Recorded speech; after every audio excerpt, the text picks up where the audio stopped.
What if I told you that the most powerful person in any room almost never speaks first? What if the one who commands the most respect, earns the deepest trust, and walks away with the most influence, isn't the loudest voice at the table, but the quietest one? You've been lied to.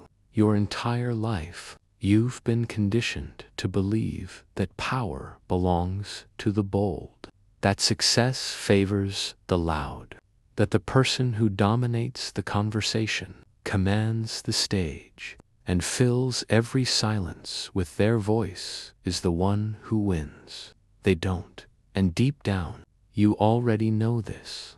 You've been in rooms where someone talked endlessly and said absolutely nothing. You've watched people perform confidence so desperately that it became embarrassing. You've seen the person who never stopped speaking get completely ignored the moment they left, while the quiet one in the corner somehow shaped everything that happened without anyone quite realizing how that quiet person has something most people spend their entire lives chasing and never find: silent power. This isn't about being shy. This isn't about being passive or weak or afraid to speak up. Silent power is the most misunderstood force in human interaction. It's not the absence of strength. It is strength distilled, concentrated, and devastatingly effective. By the time you finish this, you will never look at silence the same way again. You will understand why the world's most influential leaders, the most respected figures in every field, and the people others instinctively follow have all mastered the same counterintuitive truth: silence is not empty. Silence is full of answers. And the person who understands that holds power that the loudest voice in the room will never touch. Chapter 1: The Myth of Loud Power. Let's start with the lie. From the moment you entered school, the system rewarded noise. Raise your hand. Speak up. Participate. Be seen. The children who talked the most got called on the most. The ones who stayed quiet were labeled shy, disengaged, or worse, unintelligent. Then you entered the workplace, and the same rules seemed to apply. The people who spoke loudest in meetings got noticed. The ones who self-promoted aggressively climbed fastest. The extroverts seemed to own every room they walked into, while the quieter ones watched from the edges, wondering why their best ideas went unheard. So you learned to perform. You learned to speak before you were ready, to fill silences you weren't comfortable with, to compete for airtime you didn't always need, to measure your value by how much space you occupied in every conversation. And it exhausted you, because it was never really you. Here's what nobody told you: the entire system you were trained in was measuring the wrong thing. Research from Harvard Business School found that the people most frequently perceived as leaders in group settings are not the most competent people in the room. They are the most talkative. Let that sink in for a moment. Perceived leadership and actual leadership are two completely different things, and the world has been optimizing for the perception while ignoring the reality. The loudest people are not the most powerful people. They are the most visible people. And visibility without depth is just noise. Think about every truly powerful person you've encountered in your life. Not the ones who seemed powerful, the ones who actually were, the ones whose opinion changed the direction of a room, the ones whose approval mattered, the ones you genuinely respected. Were they the ones who never stopped talking? Or were they the ones who chose their words so carefully that when they finally spoke, everyone leaned in? Loud power is fragile. It requires constant maintenance. The moment you stop performing it, it disappears. It depends entirely on external attention to survive. Take away the audience and loud power collapses. Silent power is different. Silent power is self-sustaining. It doesn't need an audience because it doesn't come from one. It comes from something far more durable. It comes from within, and that is the first lesson. Chapter 2: What silence actually communicates. Most people are terrified of silence. Not because silence is threatening, but because of what they think silence says about them. They think silence communicates emptiness, that it signals they have nothing to offer, that people will interpret their quiet as weakness, as uncertainty, as social failure. So they fill every pause with words, every gap with noise, every uncomfortable moment with the sound of their own voice, trying desperately to prove they belong in the conversation.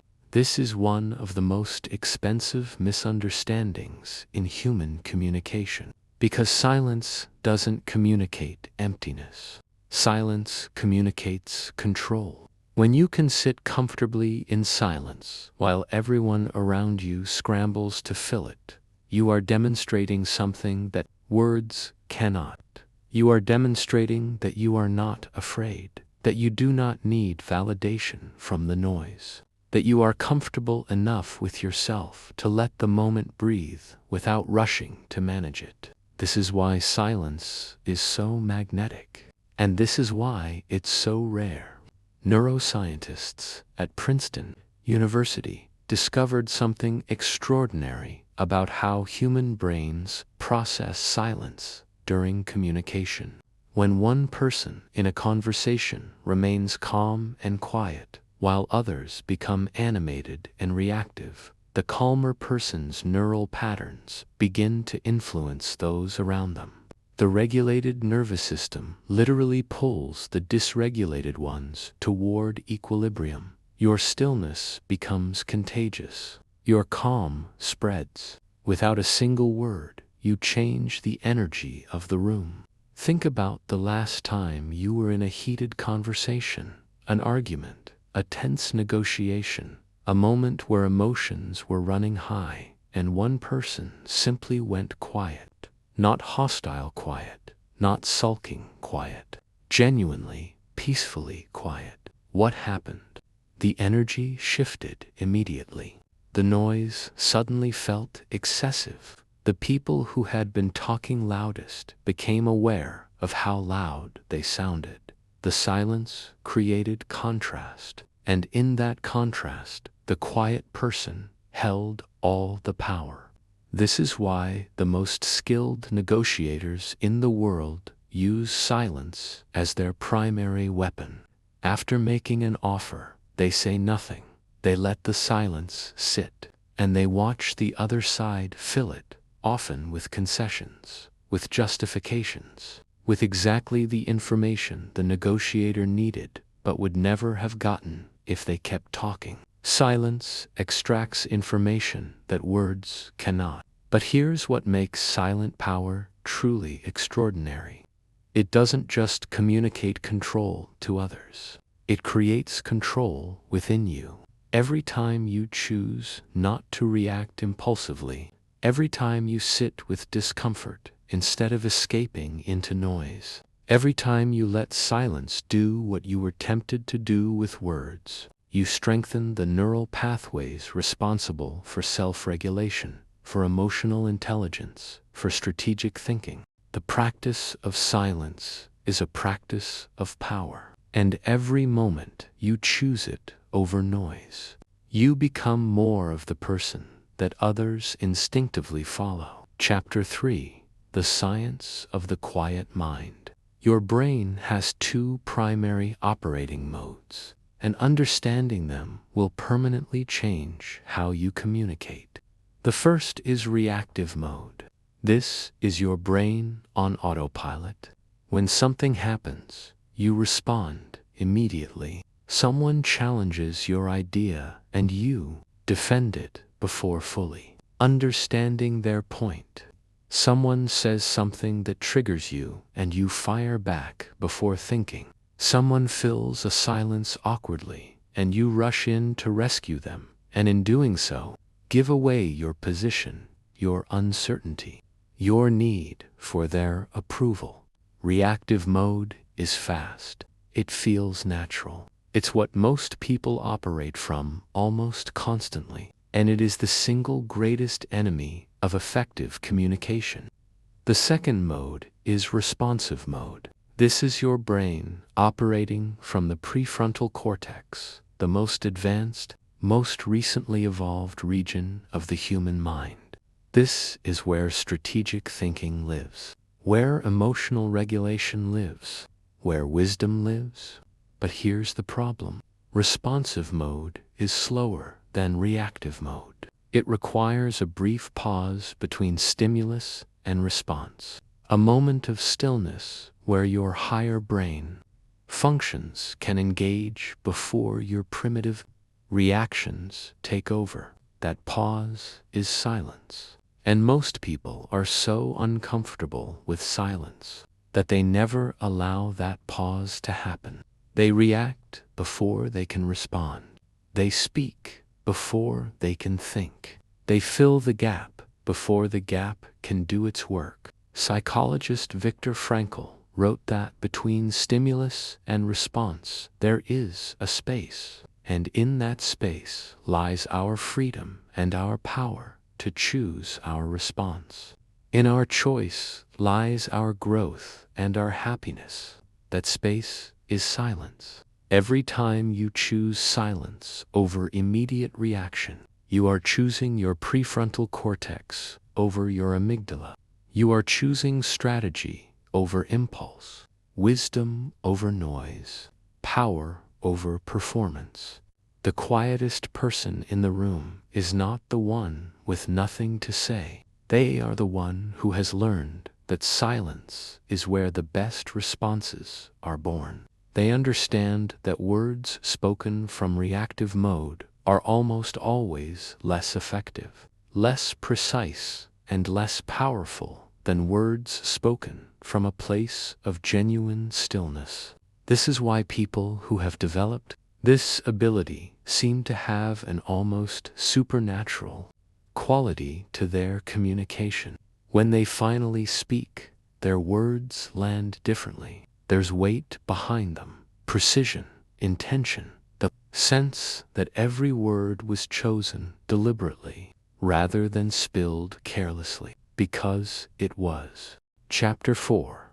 Presence without performance. There is a quality that the most magnetic people possess that has nothing to do with what they say and everything to do with how they exist in a space. It's called presence. Not the performed version of presence that you see from people who have read too many self-help books about body language and eye contact. Not the rehearsed confidence of someone pretending to be comfortable. Real presence.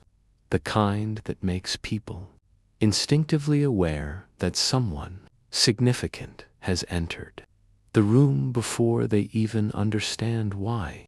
Real presence is built on silence, because real presence requires you to be completely, fully here, not managing how you're perceived, not monitoring how the conversation is going, not planning what you'll say next, or worrying about what was said before. Completely, utterly here, in this moment, with this person, in this room.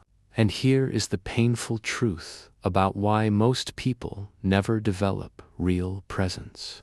They are too busy performing. They are so caught up in managing the impression they're making that they never actually show up. They're physically in the room, but mentally somewhere else entirely, monitoring, calculating, comparing, worrying. And people can feel that, not consciously, but they feel it. The moment you stop performing and start being, everything changes. When you're genuinely present, you notice things other people miss. You pick up on the micro expressions that reveal what someone is really feeling beneath their words. You sense the shift in a room's energy before anyone else acknowledges it. You hear not just what is being said, but what is being left unsaid. And that information is almost always more valuable than anything spoken aloud. Genuine presence also creates an experience for the people around you that is rare and profoundly attractive. Most people go through their entire lives never feeling truly seen or heard. When they encounter someone who is completely present with them, not distracted, not performing, not waiting for their turn to speak, it creates an experience that feels almost intoxicating. That person becomes magnetic without trying to be. This is the paradox at the heart of silent power. The less you try to be impressive, the more impressive you become. The less you reach for attention, the more attention naturally flows toward you.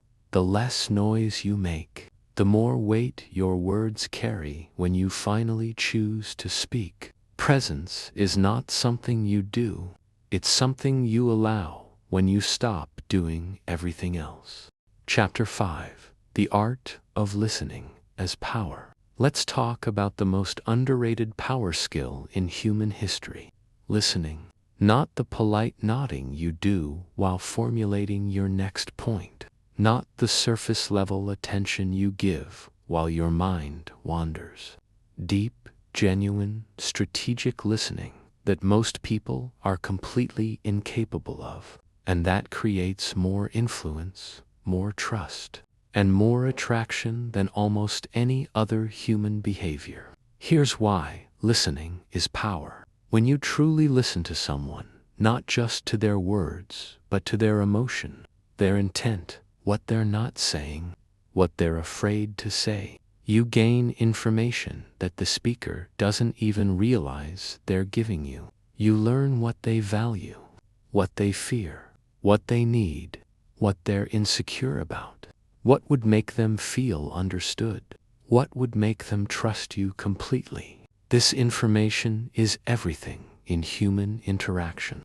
But there's a second reason listening is power that most people completely overlook. When someone feels truly listened to, genuinely, deeply heard, their brain releases oxytocin, the bonding hormone, the same chemical triggered by physical touch, by moments of profound connection, by experiences of deep trust. Simply by listening fully, you create a neurochemical bond with another person.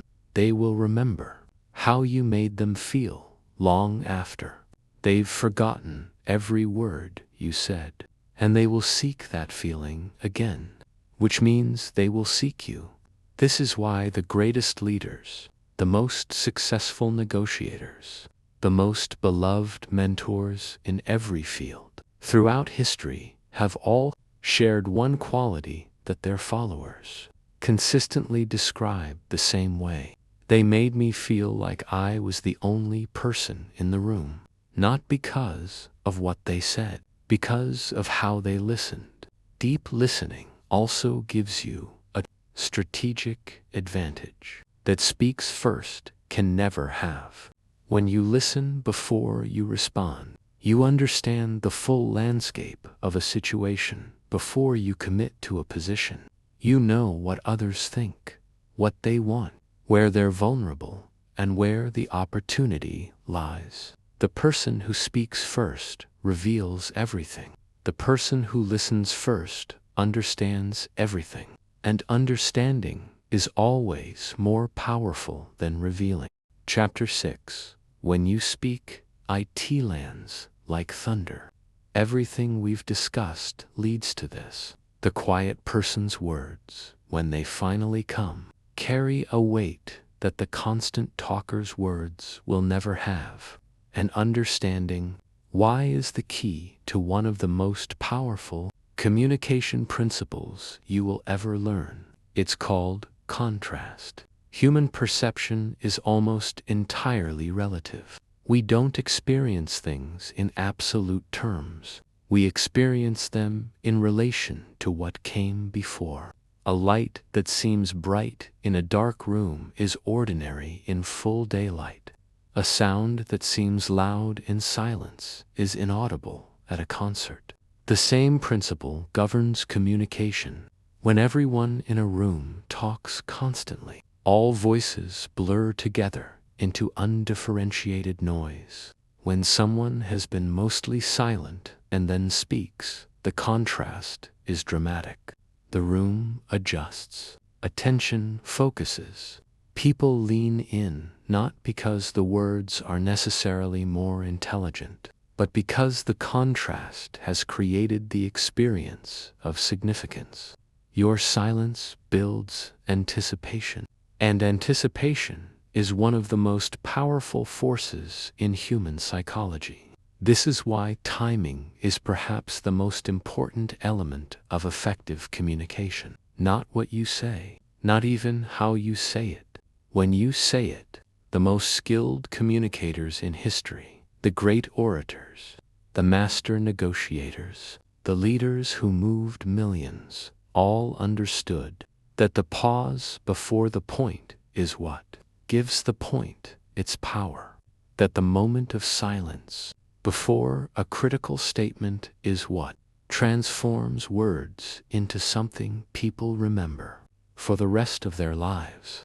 But timing is not just about dramatic pauses before important statements. Timing is about having the discipline to hold your words until they're ready, until you've gathered enough information to say something precise, until you understand the room well enough to know exactly what it needs to hear.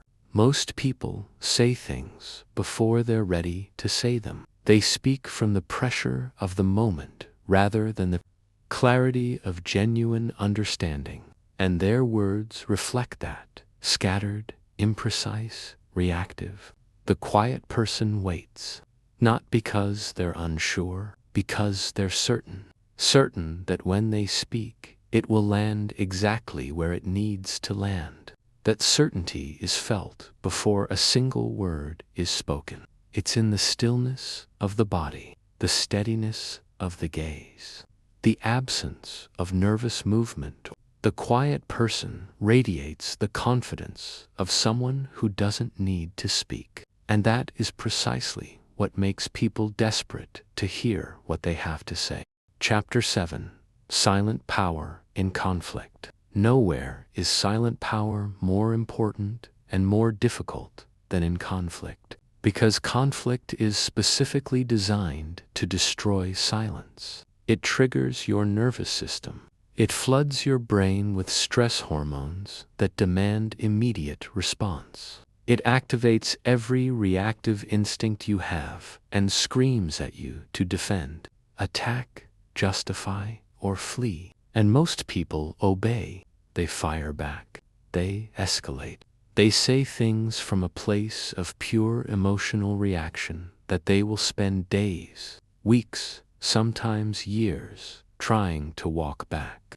They give the conflict exactly what conflict wants: more noise, more heat, more fuel. The quiet person does something different. They pause, not strategically, not as a calculated tactic to gain advantage. They pause because they have developed the internal stability to withstand the pressure of a charged moment without collapsing into reaction. They can feel the discomfort of conflict without being controlled by it. They can hold space in a heated moment without rushing to fill it with words they'll regret. And this changes everything. When one person in a conflict refuses to match the emotional temperature of the other, when they respond to heat with stillness, to noise with quiet, to reactivity with calm presence, the dynamic of the conflict transforms. The reactive person suddenly hears themselves. They become aware of how they sound. The absence of a reciprocal reaction creates a mirror effect, and most people, when they see themselves clearly in that mirror, do not like what they see. The quiet person's calm is not passive. It is extraordinarily powerful. It says, without a single word, your noise cannot move me. Your emotional intensity cannot destabilize me. I am not afraid of this moment, and I am not going to give you the reaction you're looking for. This is the most disarming thing one human being can do to another.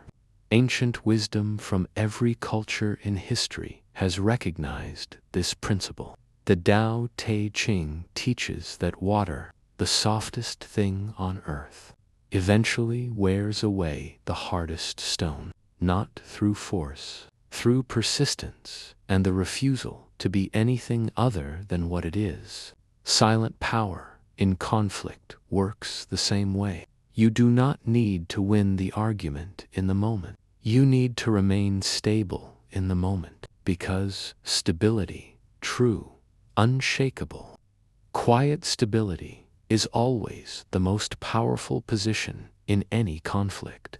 It cannot be argued with. It cannot be provoked. It cannot be manipulated. It simply is. And in being, it wins. Chapter 8. Building the Quiet Mind, Practical Foundations. Understanding silent power intellectually is one thing. Building it is another. Because the quiet mind is not something you perform. It is something you build through consistent daily practice. Through developing genuine emotional regulation. Through creating an internal environment so stable that external chaos simply cannot penetrate it. Here are the foundations. The first foundation is the pause practice. Every day, you will encounter moments that demand immediate reaction. An email that irritates you. A comment that challenges you. A situation that makes you want to respond right now. The pause practice is simple. Before responding to anything that triggers an emotional reaction, you wait 10 seconds minimum. Long enough for your prefrontal cortex to re-engage. Long enough to move from reactive mode. This sounds simple. It is not, because the pressure to respond immediately feels overwhelming in those moments. The pause will feel like weakness when it is actually the most powerful thing you can do. Practice it in small moments first. The irritating driver, the frustrating email, the offhand comment. Build the muscle in low-stakes situations so that it's available to you when the stakes are high. The second foundation is comfort with uncomfortable silence. Silence creates social pressure. Most people feel an almost physical compulsion to fill it. Start deliberately sitting with silence in everyday situations. Let conversations breathe. After someone finishes speaking, wait 3 full seconds before responding, not because you don't know what to say, but because those 3 seconds change the quality of everything that follows. You'll be amazed at what people say when you give them space. When silence doesn't immediately rush in to rescue the conversation, people go deeper. They share more than they planned to. They reveal what they actually think rather than what they prepared to say. And you will begin to notice the information contained in the pause, the hesitation, the reconsideration, the moment where someone decides to be more honest than they intended. The third foundation is deliberate listening practice. In every conversation today, choose one moment to stop formulating your response and simply listen fully, with complete attention on understanding rather than on what you'll say next. Listen for the emotion beneath the words. Listen for what's being left unsaid. Listen for the gap between what someone is communicating and what they actually mean. This practice is transformative, not just for the quality of your communication, but for the quality of your relationships. People can feel when they are truly listened to, and the experience is rare enough that those who provide it become unforgettable. Chapter 9: The Identity Shift.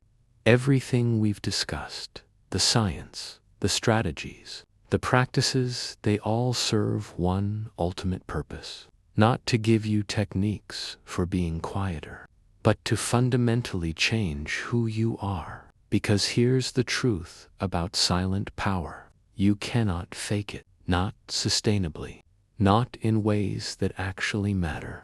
You can perform stillness for a few minutes in a meeting. You can force yourself to wait 3 seconds before responding. You can bite your tongue when you want to react. But none of that is silent power. That's just delayed noise.